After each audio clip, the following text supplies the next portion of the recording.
Songket merupakan salah satu kreasi tenun yang banyak dihasilkan di berbagai daerah di Indonesia. Salah satu daerah tempat pengrajin kain songket adalah Negari Pandai Sike di daerah Sumatera Barat. Kerajinan ini telah berkembang di Pandai Sike sejak tahun 1850. Keterampilan menenun songket di Nagari Pandai Sike masih dimiliki oleh generasi tua sampai generasi muda. Keterampilan ini tidak bisa diwariskan kepada generasi yang bukan dari daerah Pandai Sike, karena ini merupakan pesan nenek moyang mereka. Produk kerajinan tenun songket Pandai Sike tidak hanya terbatas pada berbagai macam pakaian seperti baju kurung, tetapi juga berbagai kelengkapan upacara adat dan perkawinan seperti kode songket, saruang balapa, saruang batabua, selendang songket atau selendang batabua tingkulak tandua, yaitu tutup kepala wanita, dan si sampiang salempang yang biasa digunakan penghulu. Songket bagi masyarakat Minangkabau merupakan jenis pakaian yang tinggi nilainya. Oleh karena itu, pemakaiannya terbatas pada peristiwa-peristiwa tertentu seperti perkawinan, batagak gala, atau penobatan penghulu, dan penyambutan tamu-tamu penting. Tenun songket di Sumatera umumnya diasosiasikan sebagai salah satu peninggalan budaya dari periode Kerajaan Sriwijaya. Karena itulah, tenun songket pada masa lalu memang identik dengan simbol kemewahan, status sosial, dan martabat penggunanya. Pada masa silam, pembuatan songket menggunakan benang emas asli. Jadi, songket tidak hanya bernilai tinggi dari segi estetika, tapi juga bernilai seni. Semakin rumit dan unik ornamen songketnya, semakin tinggi nilainya. Songket memiliki keunikan adalah pembuatannya masih serba manual, serta bentuk motifnya yang relatif kecil dan halus, yang membuatnya terlihat mewah. Selain itu, karena pembuatannya masih tradisional dengan tangan, kerap kali ada kesalahan kecil pada motif, namun justru menjadi pemanis pada songket.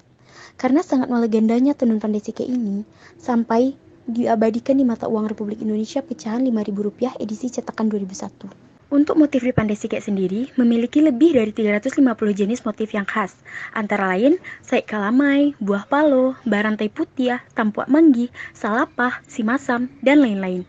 Tenun songket Pandai Sike juga mengandung nilai-nilai luhur dalam keseharian yang bisa dijadikan acuan kehidupan, seperti kesakralan, keindahan, kesabaran, ketelitian, dan ketekunan.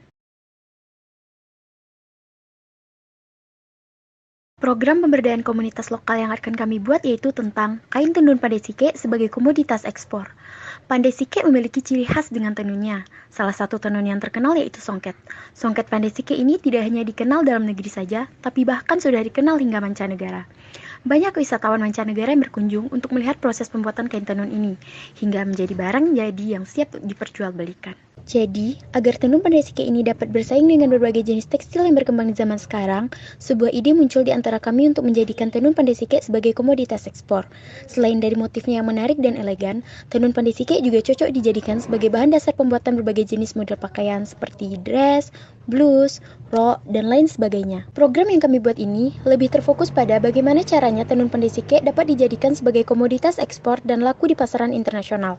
Tidak hanya itu, tujuan lain kami membuat program tersebut yaitu untuk mempromosikan kain khas dari Pandai Sike ini supaya dikenal oleh dunia internasional dan dapat menjadi ciri khas negara Indonesia.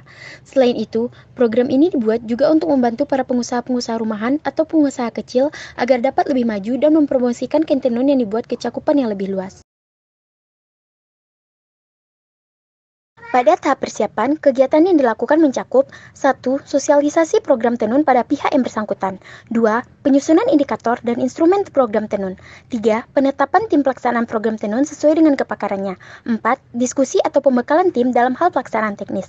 Dan 5. Mengadakan koordinasi dengan pihak dan instansi terkait. Pada tahap pelaksanaan, kegiatan yang dilakukan mencakup 1. Pengadaan alat-alat pendukung proses produksi untuk pengrajin tenun songket seperti pananjin, alat pengatur pemilihan benang songket, dengkrek, pengadaan bahan baku pokok benang songket dasar maupun berwarna. 2. Pelatihan penganeka-ragaman desain produk kerajinan sesuai perkembangan pasar.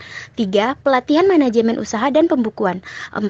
Perancangan dan pembuatan website sebagai media promosi dan toko online agar lingkup pasar menjadi global. Pada tahap pemantauan, kegiatan yang dilakukan mencakup 1. Pemantauan pengadaan alat-alat pendukung produksi. 2. Pemantauan penganeka-ragaman desain produksi kerajinan.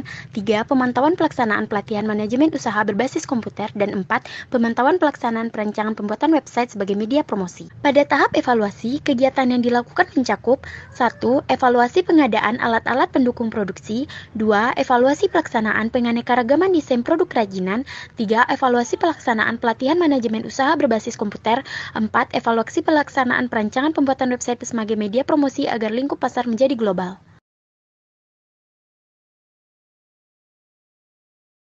Kegiatan pemberdayaan komunitas yang dilakukan juga memberikan dampak-dampak positif seperti: 1. Menyederhanakan koordinasi antar individu.